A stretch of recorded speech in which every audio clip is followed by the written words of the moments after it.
जी students, तो पहला topic है हमारे पास calculation of density of unit cell कि हमें एक कोई भी क्यूबिक यूनिट सेल की डेंसिटी निकालनी है, हम कैसे निकालेंगे। एज जो हमें एज लेंथ है क्यूबिक की, वो तो हम एक्सरे की स्टडी करके पता लगा लेते हैं। और अगर हमारे पास उसका number of particle per unit cell पता हो तो हमें उसकी डेंसिटी भी पता लग जाती है। अब ये मान लीजिए कि एक क्यूबिक लैटिस है और इसकी हमने एज लेंथ ले ली, लेट कर ली ए पिकोमीटर। तो सबसे पहले देख लीजिए कि वॉल्यूम ऑफ यूनिट सेल कि यूनिट सेल का वॉल्यूम कितना है। क्या होता है हमारे पास, यूनिट सेल क्या है, क्यूब की शेप में है, तो क्यूब का वॉल्यूम होता है साइड क्यूब, तो ए पिकोमीटर का क्यूब, क्योंकि साइड क्या है हमारे पास, ए पिकोमीटर। पिकोमीटर क्या होता है, 1 पिकोमीटर, ये एक यूनिट है, ये किसके इक्वल होती है, 10⁻⁻10 सेंटीमीटर के। इसको आप ध्यान में रखना। अब ए पिकोमीटर का क्यूब, अब हम पिकोमीटर की वैल्यू पुट कर देंगे इंटू 10⁻⁻10। ये क्या आ गया, ए क्यूब इंटू 10⁻⁻30, इसमें आ गया ये सेंटीमीटर में। अब हमारे पास क्या है, डेंसिटी। डेंसिटी क्या होती है हमारे पास, हमने पढ़ा है मास पर यूनिट वॉल्यूम। हाँ जी स्टूडेंट्स, तो यूनिट सेल का हमारे पास मास कितना होगा, जितना मास ऑफ ईच एटम, कि ईच एटम का मास कितना है, into number of particles in unit cell. Unit cell में कितने पार्टिकल्स हैं, नंबर ऑफ, उसको मल्टीप्लाई कर देंगे मास ऑफ ईच एटम से, वो हमारे पास यूनिट सेल का मास आ जाएगा। मतलब m इंटू जेड। जेड हम लिखते हैं number of particle per unit cell को। स्टूडेंट्स, तो इसमें मास ऑफ ईच एटम कितना होगा, जितना एलिमेंट का एटॉमिक मास है गिवन एलिमेंट का, अपॉन एवोगैड्रो नंबर। अब जितने पार्टिकल होंगे उससे हम डिवाइड कर देंगे तो हमारे पास ईच एटम का मास आ जाएगा। तो एवोगैड्रो नंबर को हम लिखते हैं एन नोट, तो ये एटॉमिक मास कितना आ गया, m upon Avogadro number N naught. हाँ जी स्टूडेंट्स, तो अब हम इन सब की वैल्यूज डेंसिटी के फॉर्मूले में पुट कर देंगे। डेंसिटी को हम रो भी लिख सकते हैं, इसकी सिंबल होता है, और mass of unit cell put कर देंगे इसमें m इंटू जेड, और वॉल्यूम कितना है हमारे पास, ए क्यूब इंटू 10⁻⁻30, और m हमने निकाला था मास of each atom, m upon n note. तो ये आ गया m अपॉन n नोट। ये आ गया हमारे पास density of cubic unit cell calculate करने का formula. Molecular mass into number of particle in unit cell upon A cube, edge length होगी जितनी, into 10⁻⁻30 into n naught Avogadro number. तो इस फॉर्मूले से हम यूनिट सेल की डेंसिटी कैलकुलेट करेंगे। स्टूडेंट्स, तो न्यूमेरिकल शुरू करने से पहले तीन बातें आप ध्यान से समझ लीजिए। पहली क्या है कि अगर आपकी एज लेंथ सेंटीमीटर में है और मोलर मास आपका ग्राम मोल इनवर्स में है, तो आपकी जो डेंसिटी निकलेगी उसके साथ क्या आएगा, ग्राम पर सेंटीमीटर क्यूब। दूसरी बात क्या है कि अगर आपकी एज लेंथ मीटर में है और आपकी molar mass kilogram mole inverse में है, तो आपकी जो डेंसिटी निकलेगी उसका यूनिट क्या होगी, किलोग्राम मीटर इनवर्स क्यूब। तीसरी बात आप ध्यान से समझ लीजिए। तीसरी बात क्या है कि अगर तो आपके पास न्यूमेरिकल में आयनिक कंपाउंड है, जैसे कि for example NaCl, Na positive Cl negative, इसका क्या होता है, FCC स्ट्रक्चर होता है इसका, फेस सेंटर क्यूबिक स्ट्रक्चर। तो इसमें क्या होगा, इसकी एज लेंथ कितनी होगी, जितना इन दोनों आयंस के बीच में डिस्टेंस होगा उसको हम 2 से मल्टीप्लाई कर देंगे। 2 into distance between Na positive and Cl negative, तो वो हमारे पास एज लेंथ आ जाएगी। ये 3 बातों को आप ध्यान में रखना। हाँ जी स्टूडेंट्स, तो कुछ स्टूडेंट्स कंफ्यूज भी हो रहे होंगे कि पीछे मैंने नीचे 10⁻⁻30 भी लगाया था और नहीं भी लगाया।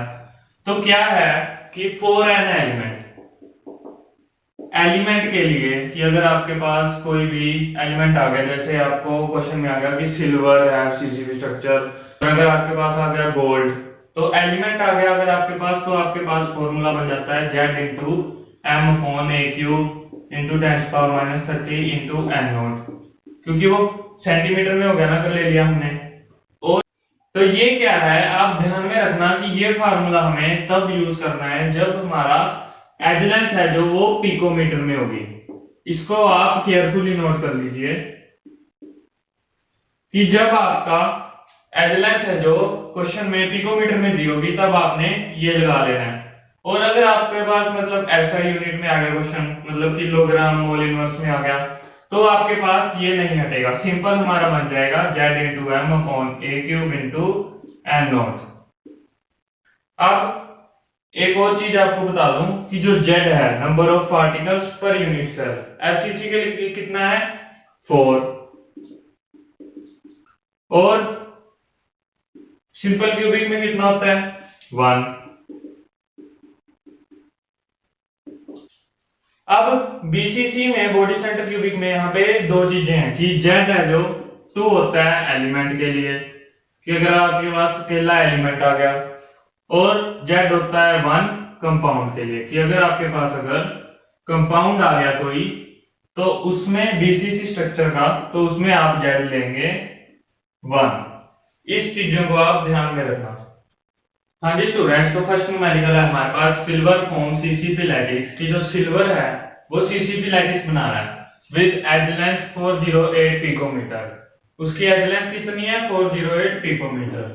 कैलकुलेट करनी है हमें डेंसिटी ऑफ क्रिस्टल, क्रिस्टल की डेंसिटी कैलकुलेट करनी है हमें। तब if atomic mass of silver is इतना, कि हमें सिल्वर का एटॉमिक मास गिवन है। तो सबसे पहले देख लीजिए गिवन क्या है हमारे पास। गिवन क्या क्या है, सीसीपी लैटिस है। सीसीपी लैटिस है जो वो एफसीसी के बराबर ही होती है एक तरह से। तो जेड कितना होता है एफसीसी में 4, तो इसका भी 4 ही होगा। और एज लेंथ कितनी है हमारे पास 408 पिकोमीटर, और एटॉमिक मास कितना है हमारे पास 107.9 U। एवोगैड्रो नंबर है हमारे पास 6.022 इंटू 10⁻23। अब क्या फॉर्मूला था डेंसिटी का, rho is equal to Z into M upon A cube.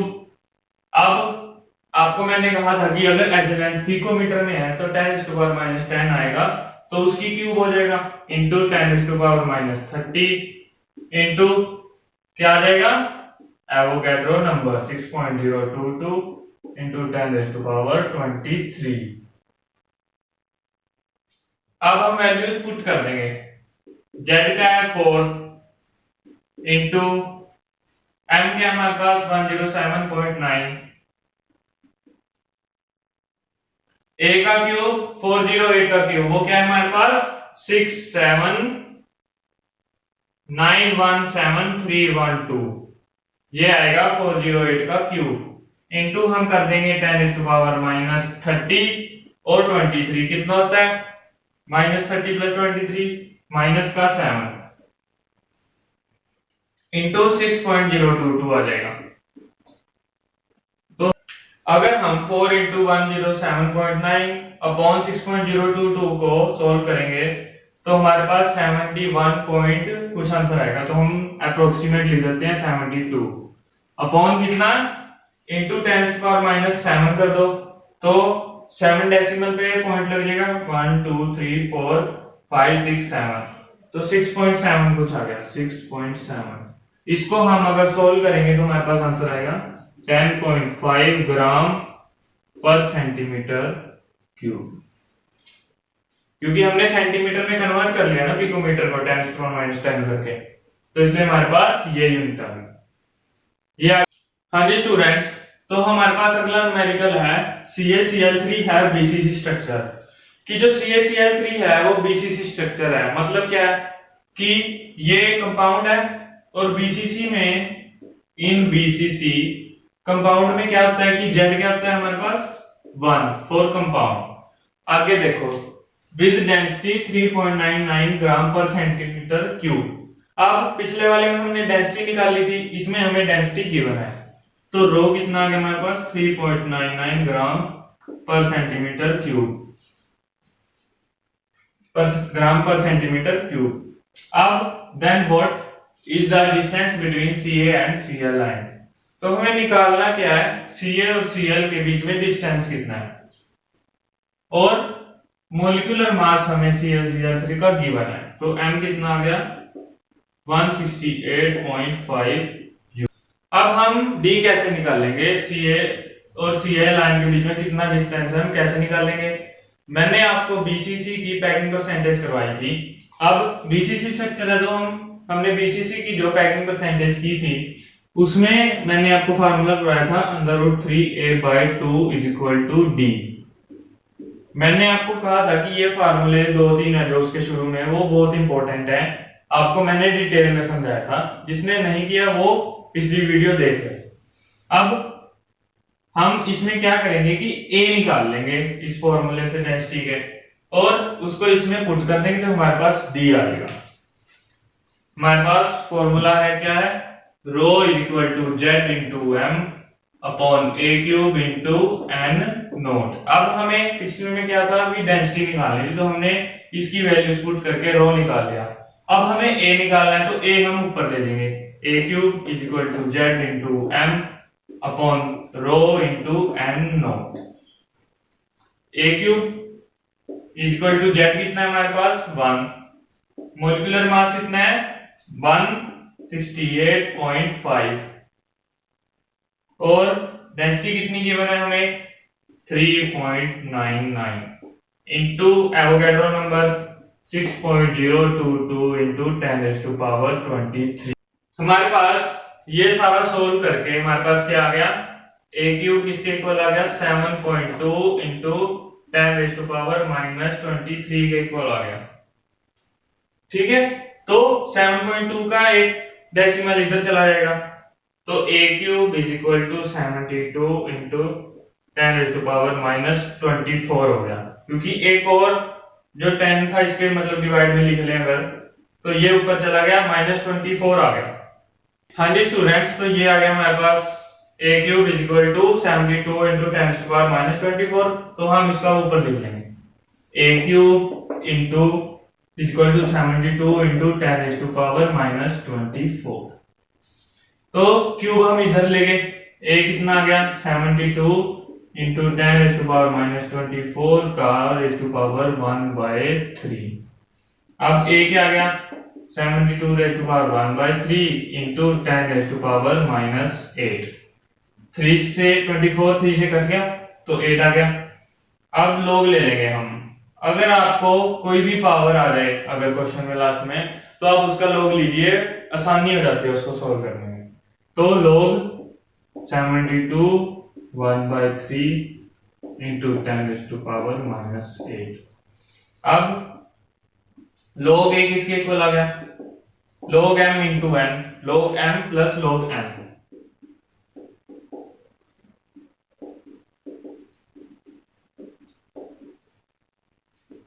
log m⁻n क्या होता है, n log m plus log m⁻n n log n। तो log A आ गया हमारे पास ये। हाँ जी स्टूडेंट्स, तो आगे देखिए, अब हम इसको सोल्व करेंगे, तो क्या आ गया हमारे पास log A = 1/3 log 72 - 8 log 10। हाँ जी स्टूडेंट, तो सबसे पहले मैं आपको log सोल्व करना चाहता हूँ कि इसकी वैल्यू आपको कैसे निकालनी है। जैसे log 72 आ गया, सिंपली मैं आपको इसी की सिखा देता हूँ कि 72 की आप log टेबल में 0 पे वैल्यू देख लेंगे, आपके पास 8573 वैल्यू आ जाएगी। अब इसके आगे पॉइंट लगा देना है, पॉइंट के आगे क्या आएगा कि जितने आपके पास डिजिट गिवन होंगे ना लॉग के आगे, जैसे 2 है तो 2 माइनस 1 कर देंगे तो 1 आ जाएगा, यहाँ पे 1 आ जाएगा डेसिमल के आगे। ये आपके पास वैल्यू आ गई log 72 की। मान लीजिए अगर आपके पास यहाँ पे 3 डिजिट गिवन होते तो आपके पास 3 माइनस 1 हो जाता 2, यहाँ पे 2 आ जाता। ऐसे ही हम बाकी log की वैल्यू सोल्व कर देते हैं। और log 10 की वैल्यू हमें गिवन होती है कि 1 होती है log 10 की वैल्यू। तो ये आ गया हमारे पास log 72 की वैल्यू, log 10 की वैल्यू होती है 1। तो अब हम इसमें पुट कर देंगे, कितना आ गया log a is equal to 1/3 into 1.8573 minus 8 into 1। हाँ जी स्टूडेंट्स, तो क्या होगा log a is equal to, इसकी सोल्व करेंगे हम, क्या वैल्यू आ जाएगी -7.3800 कुछ वैल्यू आ जाएगी इसकी।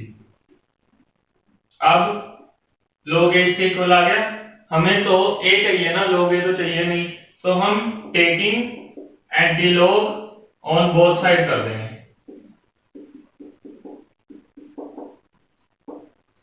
अब एंटी लॉग ले लेंगे हम, तो एंटी लॉग से लॉग कट जाएगा, a आ जाएगा, a is equal to anti log,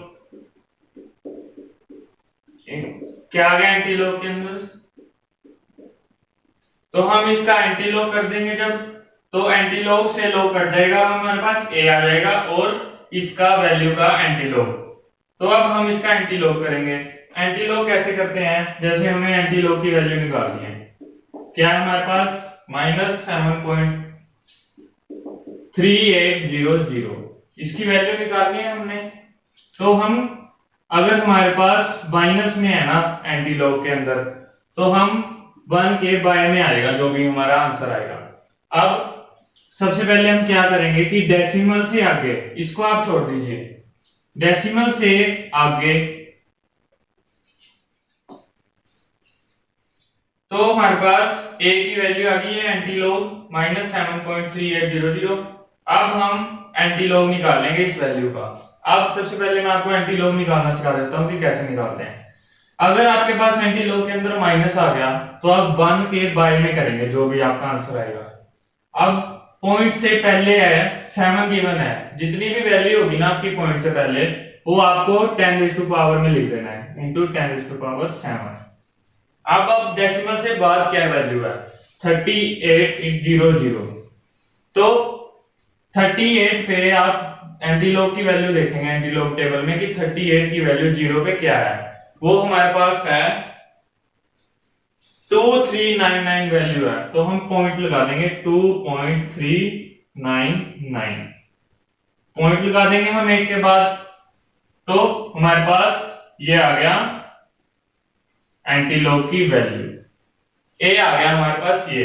अब हमने बीसीसी में पैकिंग परसेंटेज में पढ़ा था कि √3 2 a = d के इक्वल होता है, तो हम इसमें इसकी वैल्यू पुट कर देंगे, तो हमारे पास d आ जाएगा अप्रोक्सीमेट, हमारे पास d आ जाएगा 0.36 × 10⁻⁻⁷। ये हमारे पास डिस्टेंस आ जाएगा CA और CL लाइन के बीच में। हाँ जी स्टूडेंट्स, तो अगला न्यूमेरिकल है हमारे पास an element has BCC structure, कि एक एलिमेंट है उसका बीसी स्ट्रक्चर है। तो z क्या आ गया हमारे पास एलिमेंट का 2, बीसीसी में z क्या आता है एलिमेंट का 2, उसकी एज लेंथ कितनी है, विद एज लेंथ 288 पिकोमीटर। अब पिकोमीटर में आ गई एज लेंथ,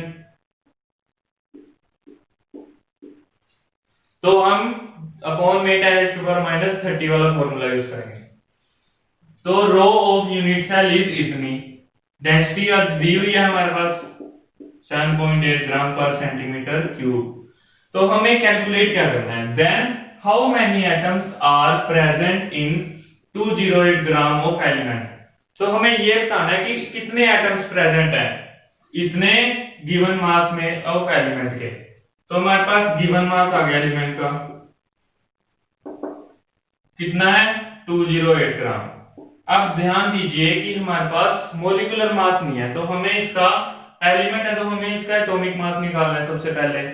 तो उसको हम मोल कॉन्सेप्ट से सोल्व करके हम हाउ मेनी एटम्स बता देंगे कि कितने होते हैं। अब हमारे पास एलिमेंट का मास पता है हमको, तो हम एटम्स कैसे निकालेंगे? सबसे पहले हम मॉलिक्यूलर मास निकाल लेंगे, मतलब एलिमेंट है तो उसका एटॉमिक मास निकालेंगे। तो एटॉमिक मास निकाल के हम मोल कांसेप्ट यूज करके हम बता देंगे कितने एटम प्रेजेंट है इतने ग्राम ऑफ एलिमेंट में। तो सॉल्व की करते हैं।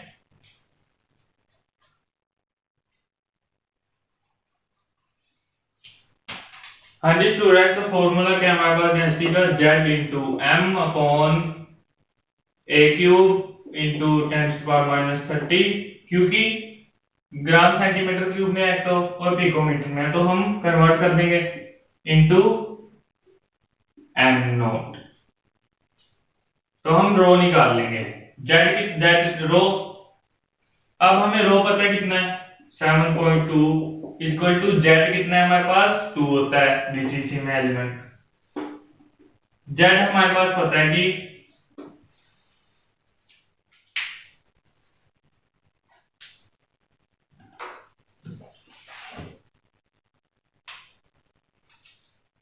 हाँ जी स्टूडेंट्स, तो डेंसिटी कितनी है हमारे पास एलिमेंट की 7.2। हाँ जी स्टूडेंट्स, तो डेंसिटी कितनी है हमारे पास गिवन है 7.2। जेड कितना है 2 एलिमेंट का इंटू मॉलिक्यूलर मास हमें निकालना है। ए क्यूब कितना है हमारे पास ए 288 पिकोमीटर से सेंटीमीटर में कन्वर्ट कर देंगे इंटू 10⁻⁻30 आ गया इंटू एवोगैड्रो नंबर क्या आता है हमारे पास 6.022 इंटू 10⁻23। तो ये यहां से ऊपर चला जाएगा इधर और ये नीचे आ जाएगा। तो m हमारे पास इसको सोल्व करके क्या आ जाएगा, m आ जाएगा हमारे पास 51.8 ग्राम मोल इनवर्स। ये आ गया हमारे पास एटॉमिक मास। हाँ जी स्टूडेंट्स, तो ये m आ गया हमारे पास। अब हम मोल कांसेप्ट का यूज करेंगे, बाय मोल कांसेप्ट। मान लीजिए कि x gram of element contains, x gram of element contains कितने एटम होते हैं x ग्राम ऑफ एलिमेंट में 6.022 इंटू 10⁻23। तो x ग्राम ऑफ एलिमेंट में इतने होंगे, तो हमें y ग्राम का निकालना है कि y gram of element contains कितने होंगे y ग्राम में 6.022 इंटू 10⁻23 अपॉन x इंटू जितने हमें y जितना है y से मल्टीप्लाई कर देंगे तो वो हमें y ग्राम ऑफ एलिमेंट में कितने एटम प्रेजेंट है वो हमें निकाल देगा। तो इसमें हमारे पास x क्या है 51.8 वैल्यू पुट कर देंगे हम। y क्या है हमारे पास कितने एटम्स, हाँ जी स्टूडेंट, तो इसमें x क्या है हमारे पास, x है हमारे पास ये जो हमें निकालना है मास 51.8 और हमारे पास कितने ग्राम ऑफ एलिमेंट में हमें एटम निकालना है वो क्या है y। तो y क्या है 208 ग्राम ऑफ एलिमेंट कंटेन्स कितने 6.022 इंटू 10⁻23। तो 208 ग्राम ऑफ एलिमेंट में कितने एटम प्रेजेंट है, क्या होगा 6.022 इंटू 10⁻23 अपॉन x कितने हमारे पास 51.8 इंटू y हमारे पास कितना है जितने के निकालने हैं हमें 208। तो इसको सोल्व करके हमारे पास आ जाएगा 24.17 इंटू 10⁻23 एटम्स कि हमारे पास इतने एटम्स प्रेजेंट होते हैं 208 ग्राम ऑफ एलिमेंट में।